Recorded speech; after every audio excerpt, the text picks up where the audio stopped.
अज्ञानतिमिरान्धस्य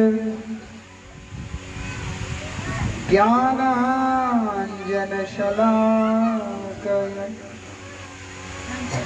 चक्षुरुन्मीलितं येन तस्मै श्री गुरवे नमः। नमः ॐ विष्णुपादाय श्रीगौरप्रियमूर्तये श्रीमते भक्तिवल्लभा तीर्थगोस्वामिने नमः। यतीन्द्रियनमस्तुभ्यं गौरकृष्णप्रियात्मने रूपानुगगतिज्ञाय गुरुदेवाय नमः। पतित पावन परम करुणामय परमाराध्यतम श्रील गुरुदेव नित्य लीला प्रविष्टों विष्णुपाद श्री श्रीमद भक्तिवल्लभ तीर्थ गोस्वामी महाराज जी के अभय चरण असंख्य कोटि साष्टांग दंडवत प्रणाम करते उनकी अहेतु की कृपा प्रार्थना करते। यहाँ पहले ही आना था कुछ समय पहले, लेकिन कोविड का आशीर्वाद से आना हुआ नहीं, और आज आना हुआ। इस संसार में कोई भी ऐसा कार्य नहीं है जो भगवान के इच्छा के विरुद्ध में होता है। हमें नहीं मालूम, लेकिन सत्य तो यही है, सच तो यही है। जो कुछ भी होता है भगवान के मर्जी से होता है, उनकी इच्छा से होता है। जो कोई भी इस बात को समझ जाता है वही अपने जिंदगी में सुखी रह सकता है। ये बात कौन कह रहे हैं? मैं नहीं कह रहा, ब्रह्मा जी कह रहे हैं। ब्रह्मा जी कौन है? सृष्टि करता है। उन्होंने इस सृष्टि की रचना की और वो ब्रह्मा जी इस बात को बोलते हैं। क्या बोलते हैं? तत्तेनुकंपा समीक्षमा। अगर आपको समझ है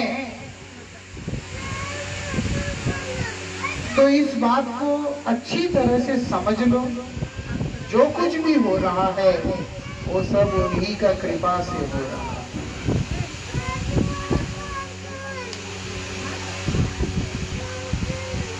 बोलते उनकी कृपा को हमेशा देखते रहना है। भगवान की कृपा को निरंतर देखते रहना है। जीवन की हर अवस्था के अंदर सुख हो दुख हो कुछ भी हमारे साथ घट रहा है। दुनिया में क्या करते हैं लोग? अच्छा समय होता है तो वो श्रेय अपने ऊपर ले लेते। हमने ऐसा किया, बहुत मेहनत किया, तब जाकर के ऐसे हुआ। जब कुछ बिगड़ता है तो सीधा भगवान पे डाल देते। भगवान का मर्जी नहीं था, भगवान का कृपा ही नहीं था, ऐसा। लेकिन शास्त्र बोलते हैं, ब्रह्मा जी कह रहे हैं, तत्तेनुकंपा, उनका अनुकंपा, उनका कृपा उसको सब समय देखते रहने का प्रयास करता है। जो कुछ भी मेरे जीवन में हो रहा है वो सब उनके मर्जी से हो रहा है, इसीलिए परफेक्टली हो रहा है, सही तरीका से हो रहा है। नहीं मेरे साथ तो अच्छा नहीं हो रहा, वो तो व्यक्तिगत रूप से तुमको अनुभव हो रहा है, लेकिन प्रकृति के विधान से देखते हैं बिल्कुल बढ़िया चल रहा है। समझ में आता है? रिश्वत लेना अगर बंद हो जाए, लेने वाला व्यक्ति उसको बड़ा तकलीफ होता है। ले अब तो हमको जो है रिश्वत लेने का व्यवस्था ही नहीं है, वो दुखी हो रहा है। और उसके जैसे और 100 लोग दुखी हो रहे हैं जिनको रिश्वत लेना देना करना होता है। लेकिन अगर ध्यान से देखते हैं, समझदारी से देखते हैं, उसमें राष्ट्रहित दिखाई देता है। इसीलिए प्रकृति के हिसाब से देखते हैं, सर्व जगत के हिसाब से देखते हैं, तो भगवान का जो भी विधान होता है वो बड़ा ही अद्भुत होता है। लेकिन जो नासमझ व्यक्ति होता है उसके लिए ये बड़ा कठिन हो जाता है समझ पाना, हजम कर पाना। ऐसी अवस्था में वो केवल दुखी रहता है। वो दुखी प्राणी का दुख को देखकर ब्रह्मा जी उसको समझा रहे, तत्तेन संपाम सुसमीक्षमान, तुम इधर उधर मत हो, हमेशा देखना सब कुछ भगवान की कृपा है।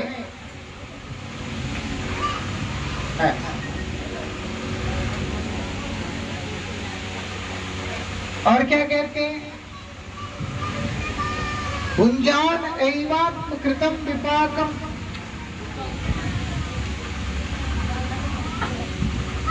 जो कुछ भी हम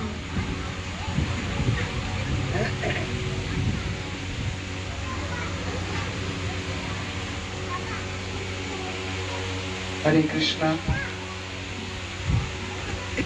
जो कुछ भी इस जीवन के अंदर हम लोग भोग कर रहे हैं, अनुभव कर रहे हैं, वो बोलते हैं कृतम विपाकम,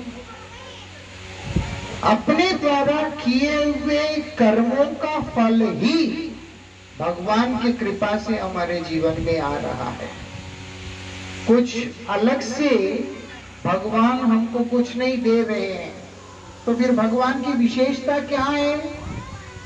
भगवान की यही विशेषता है, कर्म करके अपने आप को दुख के सागर में जो हम डालते हैं उससे भगवान हमें बाहर निकाल देते हैं। समझ में आता है? मैं गलत काम करूंगा, फिर उसका परिणाम गलत निकलेगा, उसका दुख मुझे मिलेगा। भगवान क्या करते हैं?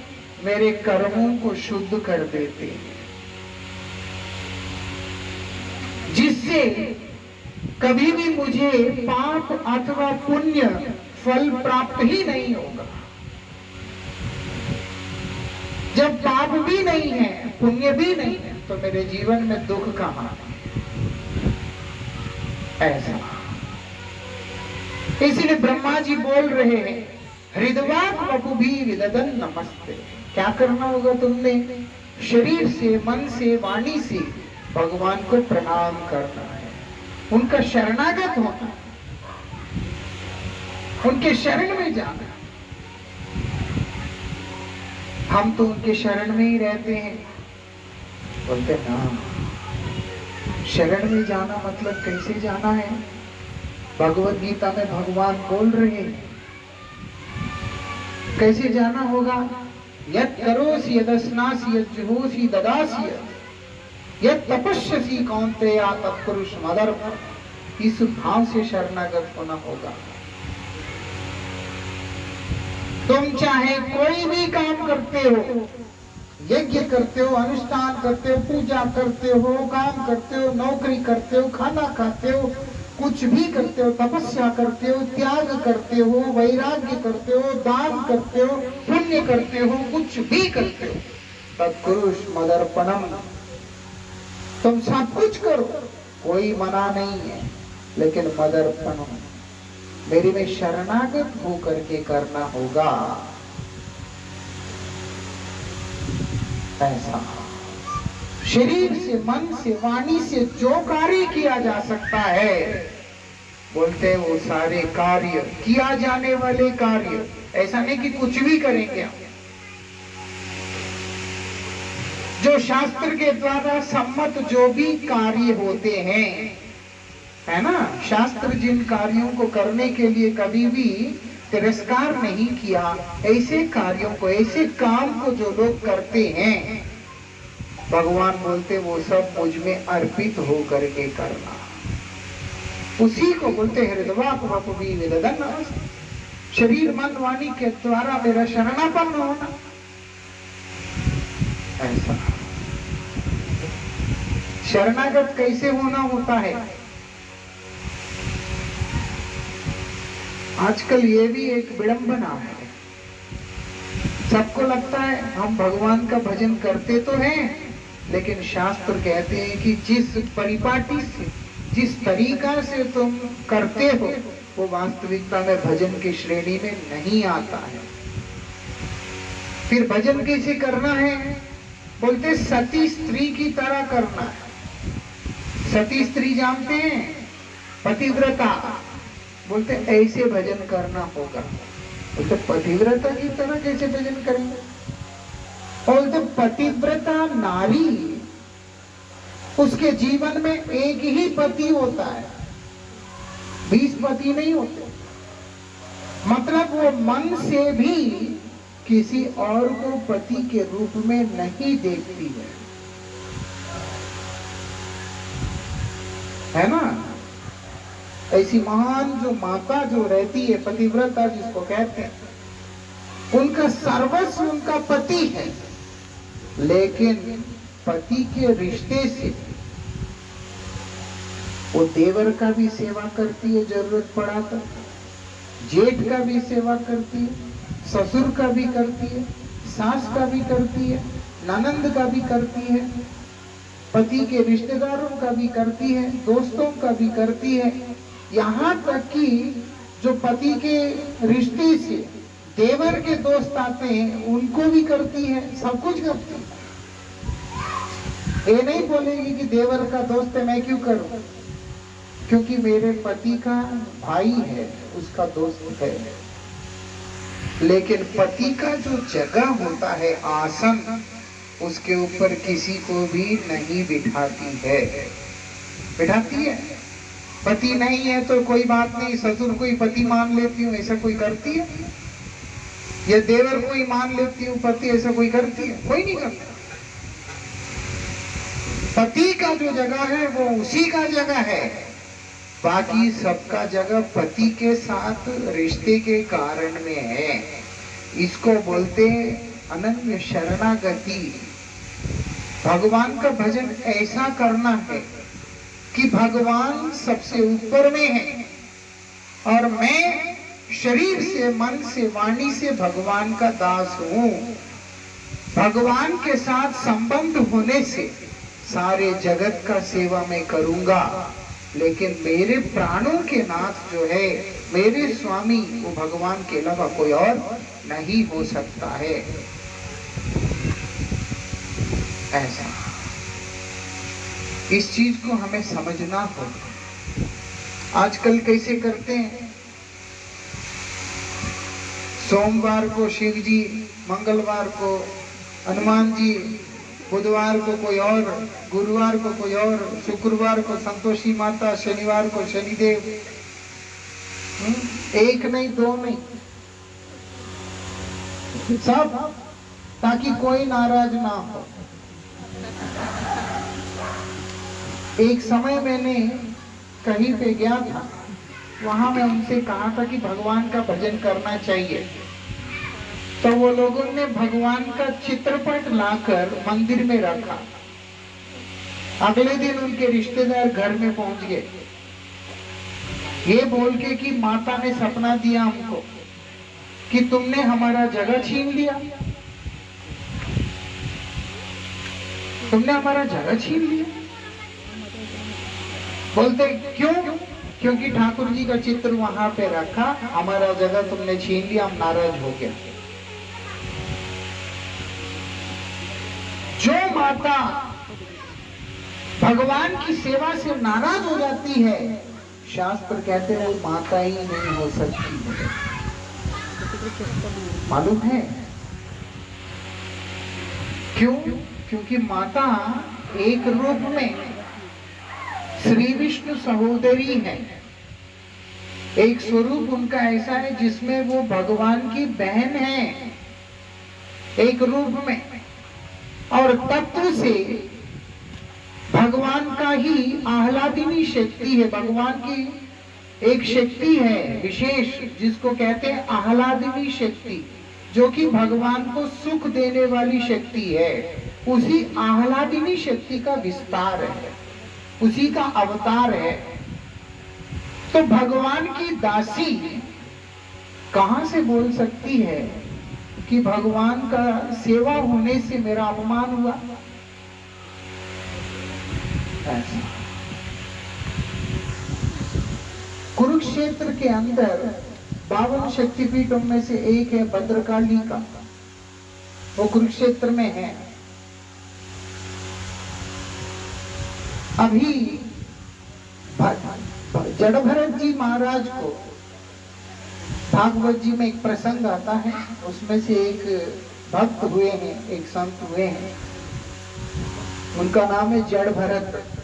वैसे उनका नाम भरत है, लेकिन वो जड़ की तरह रहते हैं, मतलब किसी से बात नहीं करेंगे, वो हिलते भी नहीं, बात भी नहीं करते, भूख लगा ये भी नहीं बोलते, या तो कुछ भी नहीं बोलते, ऐसे ही रहते हैं। इसीलिए उनको नाम दिया जड़ भरत। अभी जड़ भरत जी महाराज बड़े ही सुंदर शरीर, हट्टे कट्टे, तो कुछ भद्रकाली के उपास लूटने के लिए जाना था। जाने से पहले माता का पूजा किया, डाकू लोग थे, माता का पूजा किया। करने के बाद पुजारी ने कहा पंडित ने कि बलि देना होगा। बोलते किसका? नर बलि, आदमी को लेके आओ। वो लोग चले गए तो सामने जड़ भरत जी दिखाई दे गए, उनका हाथ पकड़ा, वो उनके साथ चल दिए। वो कभी नहीं बोलते थे कि क्यों लेके जा रहे हो, कहाँ लेके जा रहे हो, कुछ लेना देना नहीं उनको। वो लोगों ने उनको नहलाया, कपड़े पहनाया, वो नीम पत्तियों की माला पहनाया, नींबू वगैरह लगा के जो भी करना है। अभी बलि देने वाले जगह पे ले जाके उनको ऐसे बिठा दिया। जैसे ही बिठाया और बलि देने लगे, उसी समय भद्रकाली वहां पर प्रकट हो गई है। भद्रकाली वहां प्रकट होकर, इधर उधर की मंदिर की बात नहीं है, कुरुक्षेत्र में है, शक्तिपीठ है, 52 पीठों में से एक। जो आप लोग जाते हैं, वैष्णव देवी, चिंतपूर्णी, ज्वाला जी, कांगड़ा, ये वो जितने भी माता के जो शक्तिपीठ है, उनमें से एक है। वो वहां प्रकट होती है और अपने ही तलवार से अपने भक्तों को मार डालती है। क्यों? जड़ भरत जी तो माता के भक्त नहीं थे। जड़ भरत जी ने यह भी नहीं बताया कि मैं भगवान का भक्त हूं। किसी को पता ही नहीं, चुप रहते हैं ऐसे। किसके भक्त हैं ये भी किसी को नहीं पता, और माता का भी भक्त नहीं थे। लेकिन माता ने अपने भक्तों को मार डाला। क्यों? क्योंकि जड़ भरत जी भगवान के भक्त थे, भगवान के भक्त। वो माता क्यों किसी को सपना दे के कहेगी कि तुमने मेरा अपमान किया? लेकिन लोगों का ऐसा है, उनका दिमाग इतना खिचड़ी बन चुका है, उनको अनन्यता का मतलब क्या है ये भी नहीं समझ में आता है। कोई भी ऐसी देवता नहीं है जो ये कहे तुम मेरा है ना। जैसे ही सोमवार होता है, शिव जी आशुतोष है, बहुत जल्दी खुश हो जाते हैं। आपने आरती घुमाई, बेलपत्र चढ़ाया, गंगा जल चढ़ाया, ओम नमः शिवाय। महादेव जी बोलते आ गया मेरा भक्त, क्योंकि आशुतोष से जल्दी खुश हो जाते हैं। वो जितना देर में सोचते हैं ये मेरा भक्त है, इतने में मंगलवार आ जाता है, साथ साथ हम पहुंच जाते हैं। आज मंगलवार है, महावीर का वार है। शिव जी बोलते अच्छा ये हनुमान जी का भक्त शायद मिलने आया। हनुमान जी देखते हैं कि अच्छा आ गया, कोई बात नहीं, अच्छा है, वो भी शिव के ही अंश है, अवतार है। जैसे ही हनुमान जी सोचते हैं इसके ऊपर मैं कृपा करूं, बुधवार आ जाता है। मतलब है ना, देवताओं के बीच में हम एक कंफ्यूजन क्रिएट करते हैं कि उनको ही नहीं कंफर्म करते हैं कि हम किसके आश्रित हैं। ऐसा ब्रह्मा जी बोलते ऐसे नहीं, हृदवात वपुवी विददन नमस्ते। क्या है? भगवान के शरण में जाओ, शरीर से, मन से, वाणी से।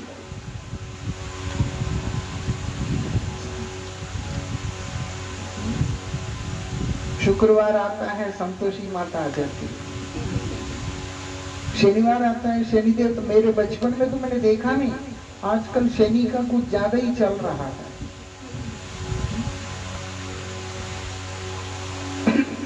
और वैसे भी शनि जो है कई रूपों में आके यहाँ पर बैठा हुआ है लोगों के, इसीलिए सही बात भी कईयों को यहाँ पर अंदर जाता नहीं, क्योंकि शनि यहाँ पे बैठा हुआ है। बोलते सुनना नहीं, सुनना नहीं, इतने में व्हाट्सएप का मैसेज आ जाता है, बहुत जरूरी मैसेज है, लाखों का नुकसान हो जाता है, उसी समय उसको देखना होता है क्या है। वो कौन करता है? शनि करता है कि नहीं सुनना। लेकिन भाग्यशाली होता है जो व्यक्ति भगवान के शरण में चला जाता है। कुछ लोग हैं विद्वान वपुवी विददन नमस्ते, शरीर से, मन से, वाणी से भगवान के चरणों में शरणागत हो जाना, एक को पकड़ना, सिर्फ एक को।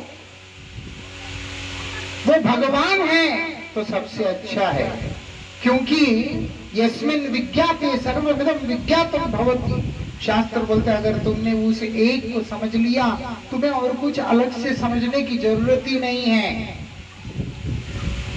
लेकिन शास्त्र ये भी बोलते हैं मान लो कि भगवान के प्रति तुम्हारा श्रद्धा नहीं है, जिसके प्रति है उसी एक को पकड़ लो।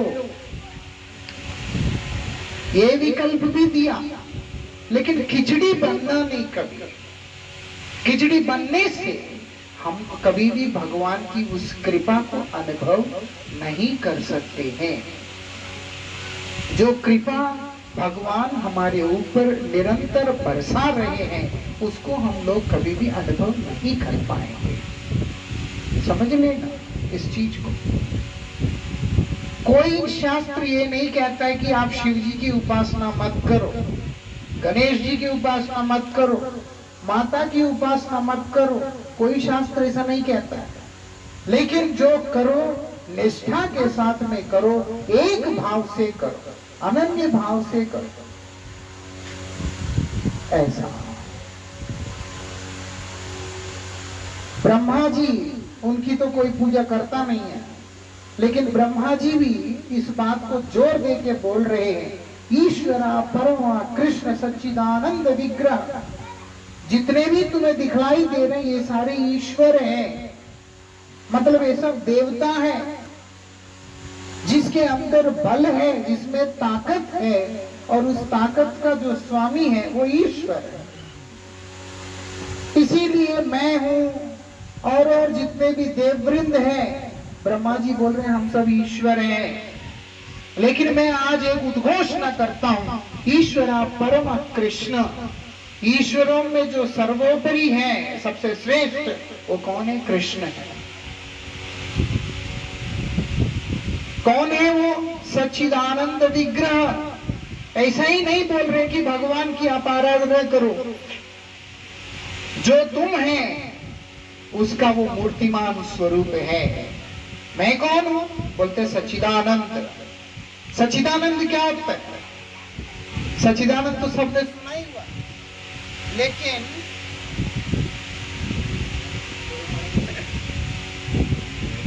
सच्चिदानंद तो सबने सुना ही हुआ, लेकिन सच्चिदानंद होता क्या है समझना अच्छे से। सत चित आनंद तीन है। सत मतलब हमेशा रहने वाला तत्व, सनातन तत्व जो कभी मरता नहीं है। नहीं, हम तो मर जाते हैं।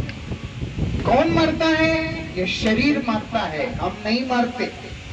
और हम में से ऐसा कोई भी नहीं है जो मरना चाहता। कोई चाहता है मरना? श्मशान में लेके भी जा रहे हो मरने वाले को, वो भी कहता है कि हो सके तो मुझे बचा लेना। अरे तेरे उम्र हो गया, तुम तो अब जाना ही है, हो सके तो बचा लेना। ऐसा क्यों? नहीं मरने का इच्छा उसके अंदर क्यों है? क्योंकि वो नहीं मरने वाला व्यक्ति है। ऐसा मूर्ख भी जो होगा, मूर्ख जो बिल्कुल अपने आप को वो भी जो है बहुत बड़ा ज्ञानी समझता है, नहीं समझता है। मूर्ख को अगर आप जाके बोलो तो मूर्ख है, वो सामने से बोलेगा तुम मूर्ख है। हाँ कि नहीं? वो नहीं बोलेगा कि हाँ मैं तो मूर्ख हूं, क्योंकि उसको लगता नहीं है कि वो मूर्ख है। कारण क्या है? क्योंकि वो ज्ञान के अंश से पैदा हुआ है, चिद ज्ञान स्वरूप है, इसीलिए उसको अपने आप को मूर्ख बोल के स्वीकार करना मंजूर नहीं है। और तीसरा क्या है? आनंद। कौन दुखी रहना चाहता है? कोई है? आपको बोलेंगे महीने में जो है 2 लाख तनख्वाह देंगे, कुछ नहीं करना है, रोज आधा घंटा आके 20 कोड़े खा के चले जाना है बस, पूरा दिन आप फ्री है। बोलते किस लिए? बोलते मुझे थोड़ा फ्रस्ट्रेशन है, उसको उतारने के लिए मुझे कोई चाहिए, मैं महीने में 2 लाख तनख्वाह दूंगा। आपने कुछ नहीं करना, पूरा दिन विश्राम कीजिए, सिर्फ आधे घंटे के लिए आइए, 20 कोड़े मारना चाहता हूं मैं, और आप चले जाएंगे। बताओ कितने लोग तैयार होंगे? कोई अगर पागल तैयार भी हो जाएगा, मान लो 1 महीना ज्यादा से ज्यादा, पहली बात तो वो भी बहुत ज्यादा, लेकिन अगर कोई पागल होगा उसके बाद उसका भी बस हो जाएगा। बैठे बैठे 2 लाख मिल रहा है, नहीं चाहिए भैया। क्यों? क्योंकि आदमी को पैसा नहीं चाहिए, सुख चाहिए, सुख से रहने की इच्छा है, आनंद में रहने की इच्छा। कारण क्या है? क्योंकि वो आनंद तत्व से बना है, सत चित आनंद से बना है, इसीलिए उसको चाहत भी सच्चिदानंद ही है। समझ में आता है? ये बिल्डिंग जो है सीमेंट से, लोहा लकड़ से, इन सब चीजों से बना, अगर मान लो को टूट फूट गया है, उसके लिए लोहा और सीमेंट, ईंट पत्थर वही चाहिए, उसके बिना क्या ठीक होगा? ये कोई बात नहीं, बिल्डिंग टूट गया है, वो जो गम से चिपका देते हैं, होता है। जो वस्तु जिस चीज से बना है उसको बचाने के लिए उसी चीज की जरूरत पड़ता है, वही तत्व की जरूरत पड़ता है। और हम बने हैं सच्चिदानंद से, इस कारण से हमारा मांग भी सच्चिदानंद है। जो सच्चिदानंद का मांग करता है उसको कहां जाना पड़ेगा? शास्त्र बोलते उसी के पास जाना पड़ेगा। वो कौन है? ब्रह्मा जी बोल रहे हैं, जिसकी पूजा कोई करता नहीं, वो खुद बोल रहे हैं, ईश्वरा परमा कृष्ण सच्चिदानंद विग्रह। तुम इसीलिए उनकी सेवा करो। क्यों करूं मैं? बोले अनादिरादिर गोविंद। वो कौन है?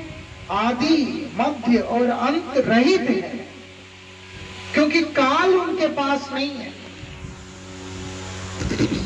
उनके ऊपर काल नहीं है।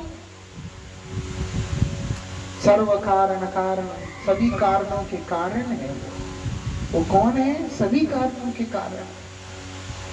ब्रह्मा जी इस बात को बोल रहे हैं, इसीलिए मेरा सृष्ट प्राणी हो तुम,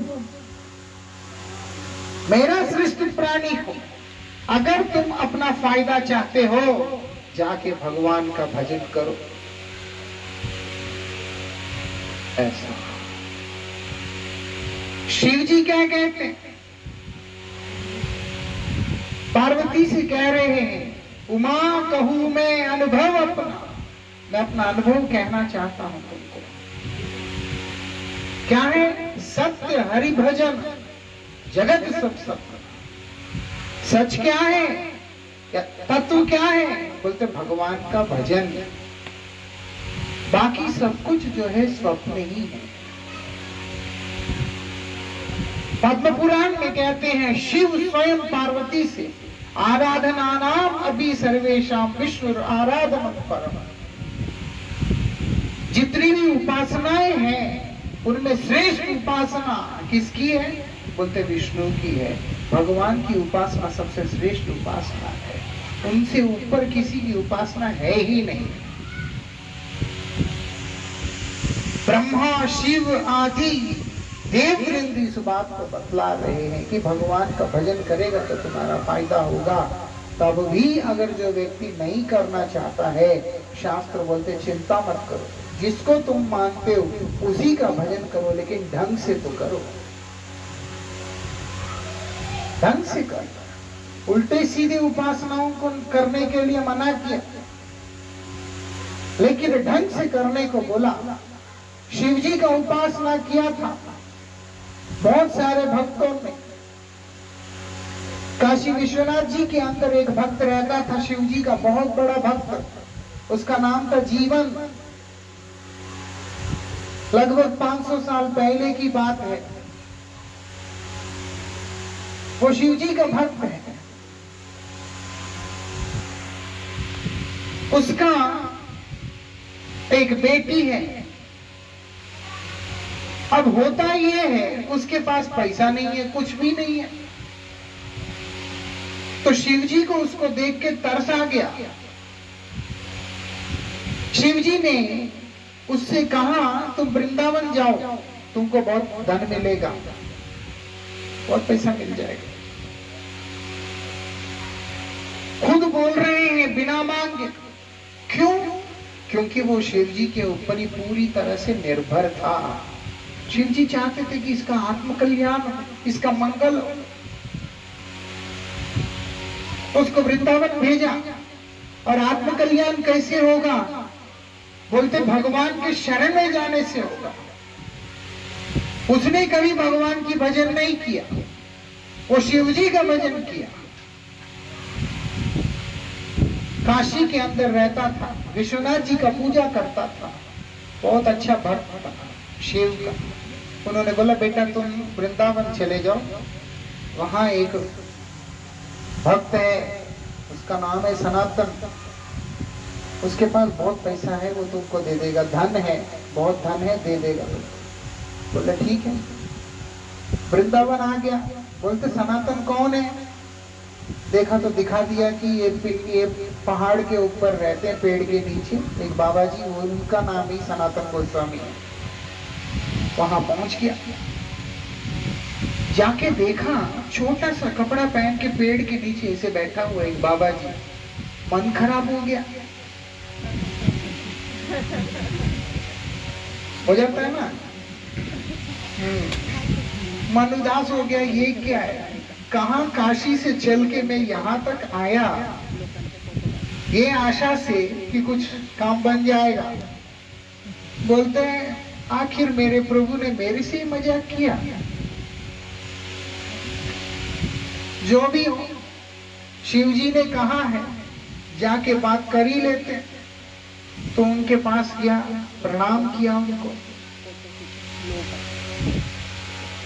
प्रणाम किया उनको। बोलते कहां से आए? बोलते काशी से आया।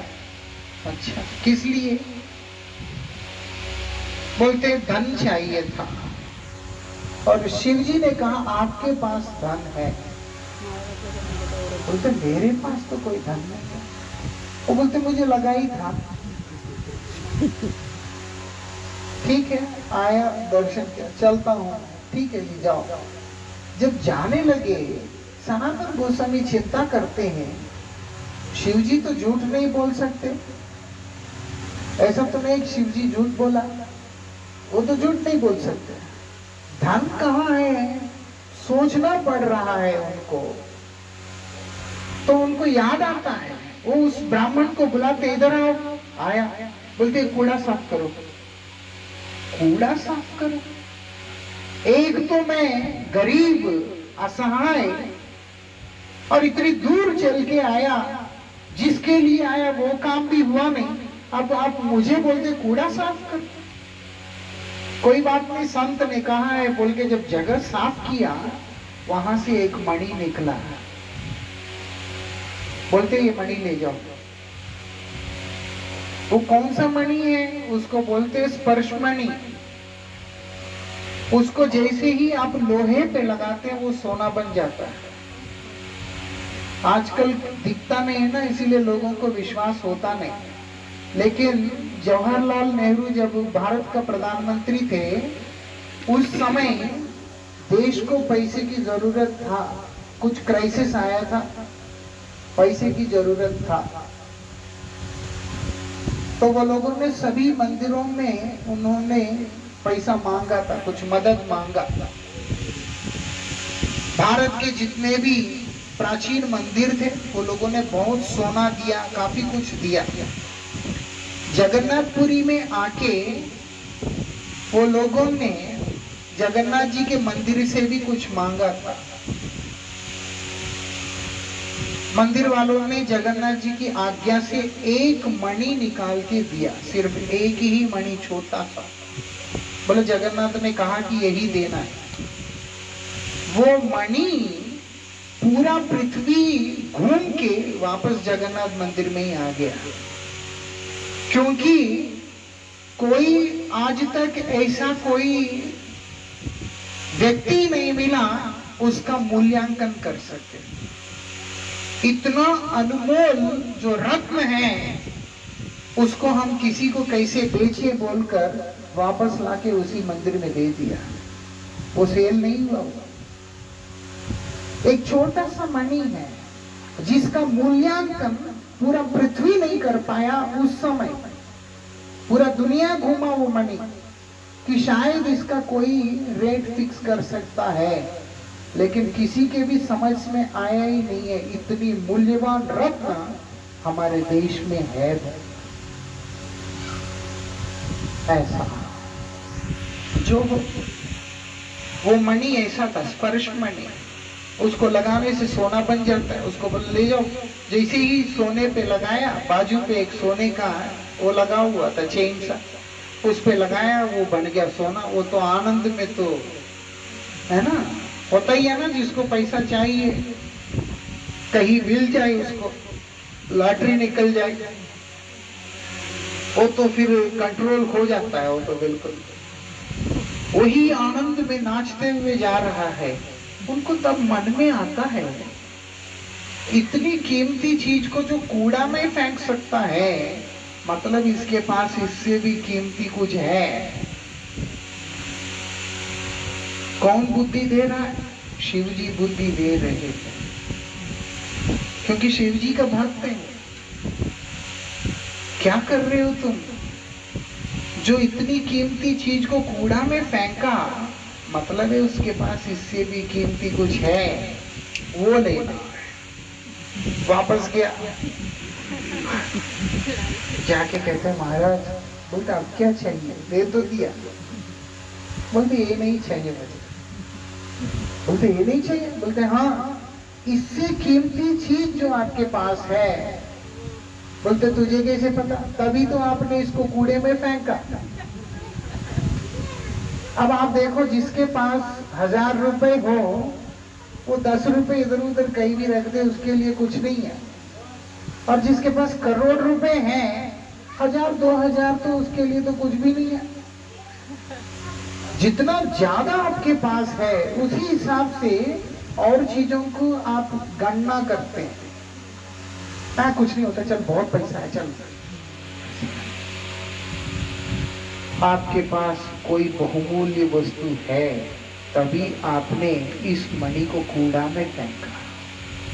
वो मुझे चाहिए। बोलते वो चाहिए? बोलते हाँ।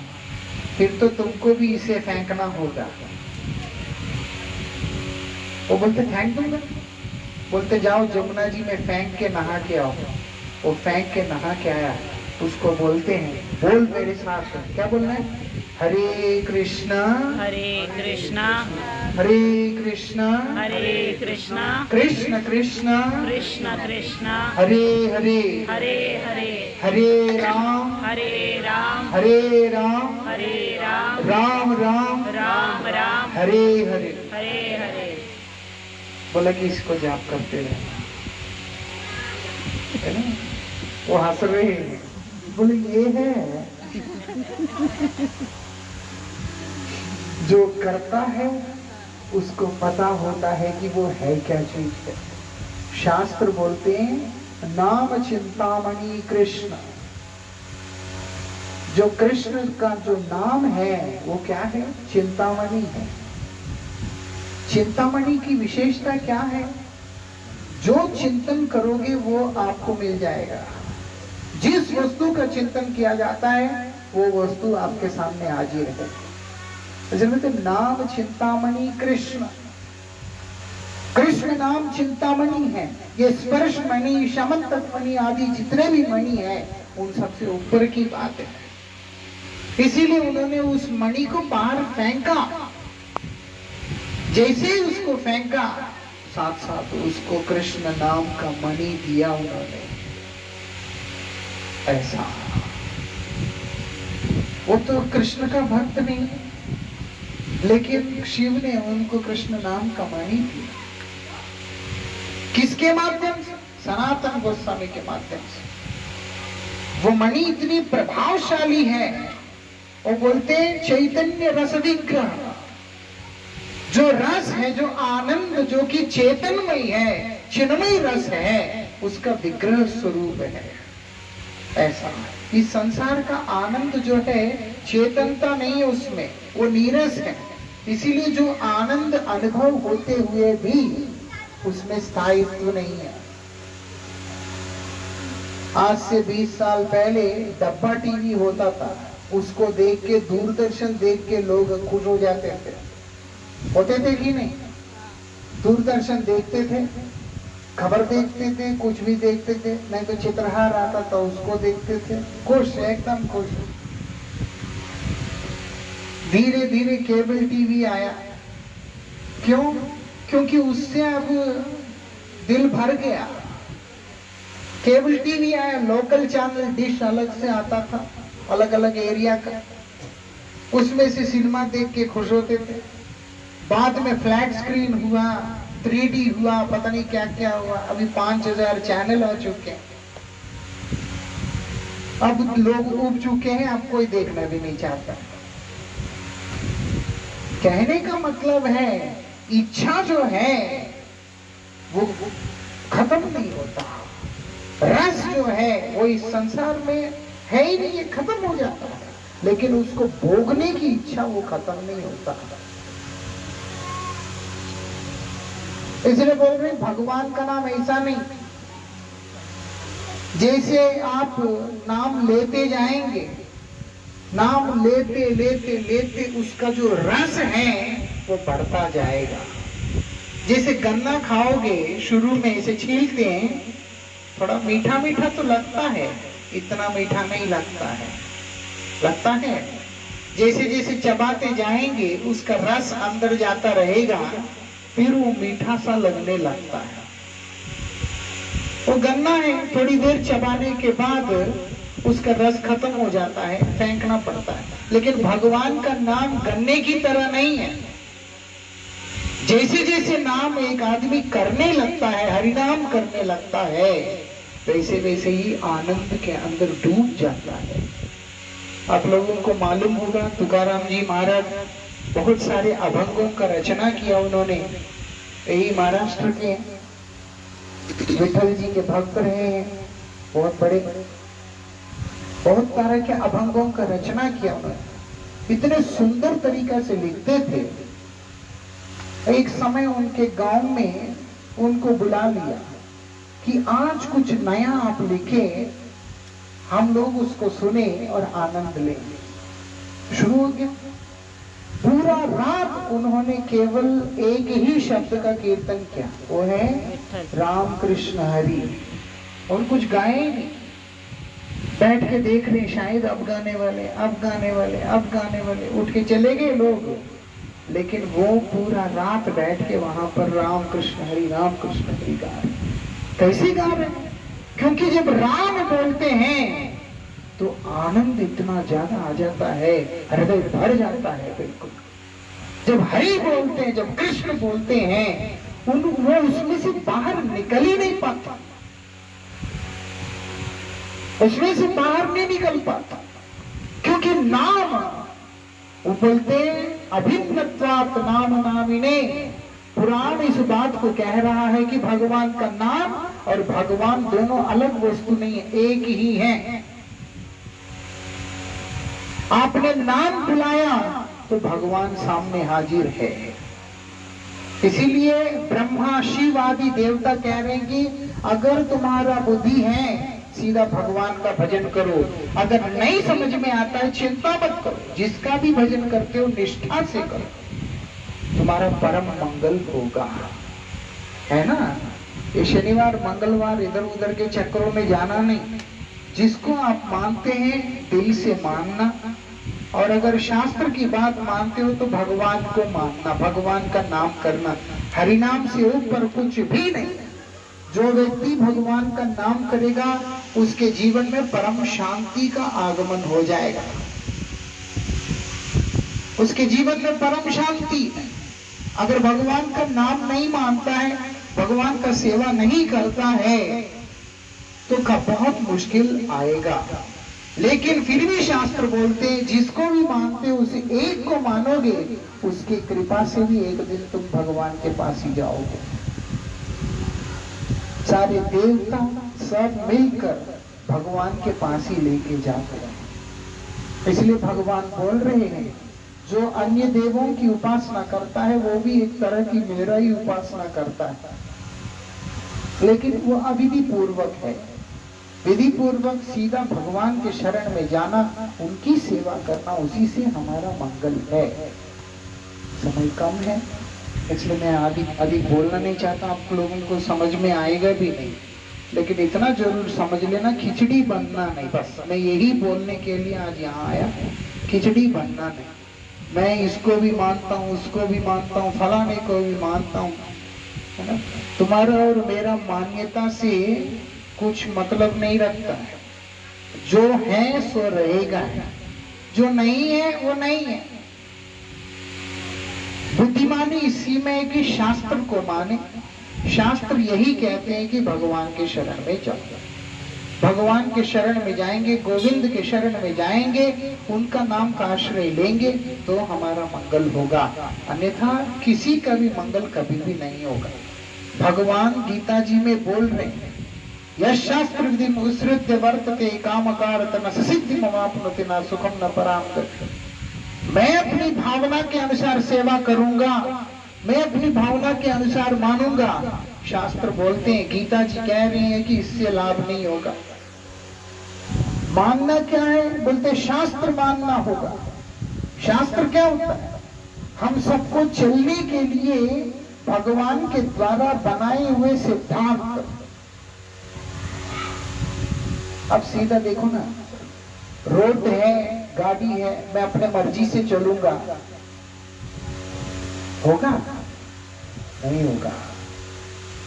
इसी रोड से जाना है तो इसी रोड से हमें जाना होगा।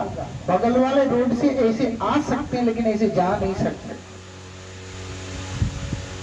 जिस सिग्नल में रुकना है तो रुकना ही होगा, सिग्नल तोड़ नहीं सकते। जितना तेजी से आप चल सकते हो, अनुमति है उतना ही चल सकते हो। इतने सारे नियम कितने, ये सारे नियम तोड़ने पे अगर पकड़ा जाता है कितना फाइन लगता है। सीधी सी बात है। उसी प्रकार से मेरा जिंदगी मेरा मर्जी वाला सिद्धांत यहाँ नहीं चलता है। शास्त्रों ने जैसे हमें जीने का तरीका बताया उसी तरीका से हमको जीना होगा। वो क्या है? बोलते गोविंद का आश्रय लेकर उनका भजन करते हुए जियो। तुम सच्चिदानंद हो, वो पूर्ण सच्चिदानंद है, तुम्हारा मांग वही है। अगर तुम उनके शरण में जाओगे तो ही सुखी रहोगे, अन्यथा धक्के खाते रहोगे और कोई उपाय नहीं है। तुम्हारा मन उनके चरणों में नहीं लगा सकते हो तो तुम अपने कल्याण की आशा से जिनको भी पकड़ते हो एक को पकड़ो और उनसे यही बोलो कि मेरे लिए जो अच्छा है आप कृपया वही करें, परम मंगल होगा। हरे कृष्ण।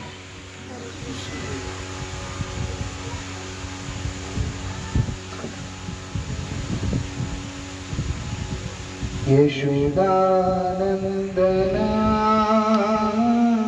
कृष्णा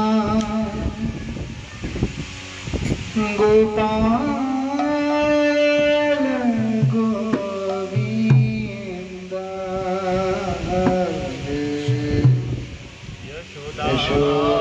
यशोदानंदना कृष्णा गोपाल गोविंद। यशोदा सबने बोलना है, बहुत सिंपल है। यशोदानंदना कृष्णा गोपाल गोविंद।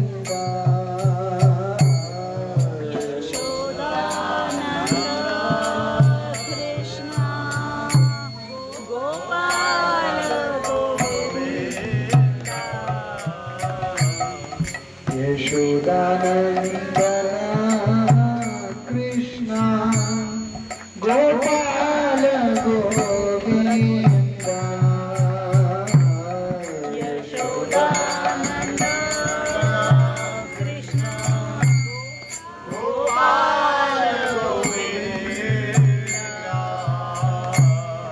मदन मोहन हरि अनंत मुकुंद।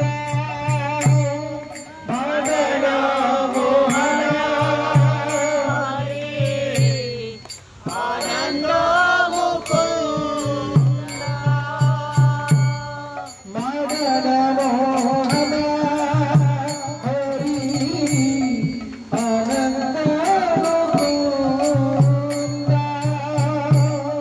मदन मोहन हरि अनंत मुकुंद।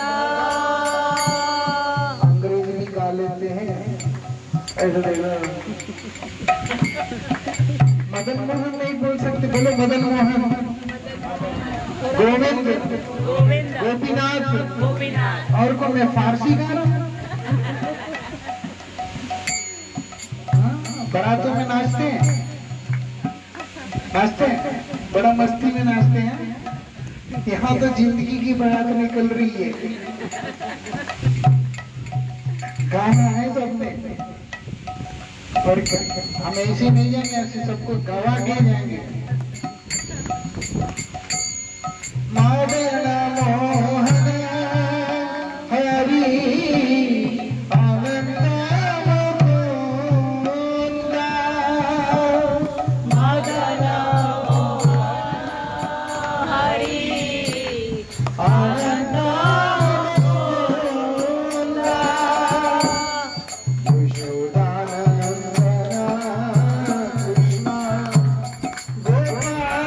मुकुंद। यशोदानंदना कृष्णा गोपाल गोविंद।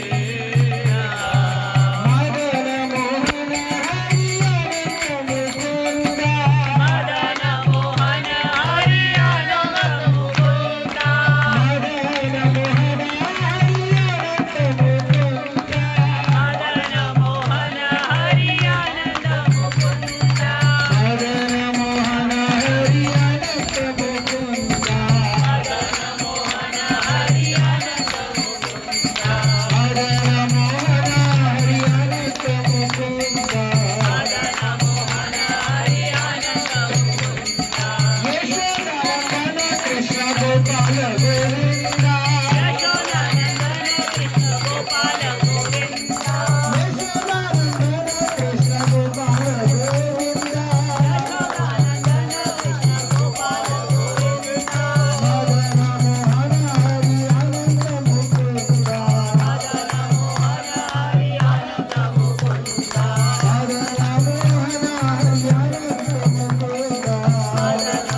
Krishna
हैं कि 1 मिनट हाथ में उठा के रख सकते हैं, कितने कमजोर हैं अंदर से खुद सोचो, है ना। 1 मिनट पूरा 60 सेकंड भी हमने नहीं किया, तो इतनी देर भी अगर हम हाथ नहीं उठा सकते, है ना, अपने आप को कहाँ इधर से बाहर निकाले। इसलिए हमेशा जोश में रहना है भजन में। और मैं आपको महामंत्र के विषय में बता दूं, ये जो महामंत्र है आपको लग सकता है कि सारे तो हरे कृष्ण वाले तो गाते ही रहते हैं। ये मंत्र की बड़ी विशेषता है। जब संसार का रचना हुआ उस समय नारद जी संसार में आए, उन्होंने देखा इतना दुखी है लोग, बहुत दुखी है। खास करके कलयुग का समय जब आया तब तो बहुत ही ज्यादा दुखी है। आप देखो, पूछने की जरूरत नहीं है किसी से, अपने आप समझ में आ जाएगा कि एक आदमी भी सुखी नहीं है। दूसरे को क्या पूछना, अपने ही दिल में हाथ रख के अगर हम खुद से पूछते क्या मैं सुखी हूं, सामने तो सब बोलेगा बड़े आनंद में है ना। कहाँ दूसरे के आगे जो है नंगा होंगे, वो तो बोलेगा कि मैं बहुत खुश हूँ, लेकिन थोड़ी देर बैठ के ऐसे ऐसे करोगे तो उसका रोना निकलेगा। क्या करें, काम ठीक नहीं चलता है, बच्चा बात सुनता नहीं है, पैसा नहीं है, लॉकडाउन में ये हो गया है, वो हो गया है। दुखी हर कोई दुखी। नारद जी ने सभी के दुख को देखा। संत है ना, देखने के बाद उनका दिल पिघल गया। वो ब्रह्मा जी के पास चले गए, क्योंकि ब्रह्मा जी नारद जी के पिता हैं। जाके उनसे ये सारी बात सुनाया कि सब दुखी है, कोई उपाय नहीं है। बोला है, बोलते हैं क्या है, बोलते हैं सबको बोलो। क्या बोलना है, हरे कृष्णा हरे कृष्णा हरे कृष्णा हरे कृष्णा कृष्ण कृष्ण कृष्ण कृष्ण हरे हरे हरे हरे हरे राम हरे राम हरे राम हरे राम राम राम राम राम हरे हरे। हरे हरे। क्या बोलते हैं, इति षोडशकम नाम। नाम इसमें 16 नाम है भगवान के। एक हरे, फिर हरे, हरे फिर कृष्ण, फिर हरे फिर कृष्ण, फिर उसके बाद कृष्ण कृष्ण, फिर हरे हरे। ये 8 नाम है। फिर हरे राम, हरे राम, राम राम हरे हरे, ये 8 नाम है। पूरा 16 नाम वाला ये भगवान का नाम है। इति षोडशकम नाम। नाम ये 16 नाम वाला ये मंत्र कली कल्मष नाशनम। तुम चिंता क्यों करते हो नारद, ये कलयुग के जितने भी गंदगी है इसको खत्म कर देगा ये। नाटक परतर उपाय।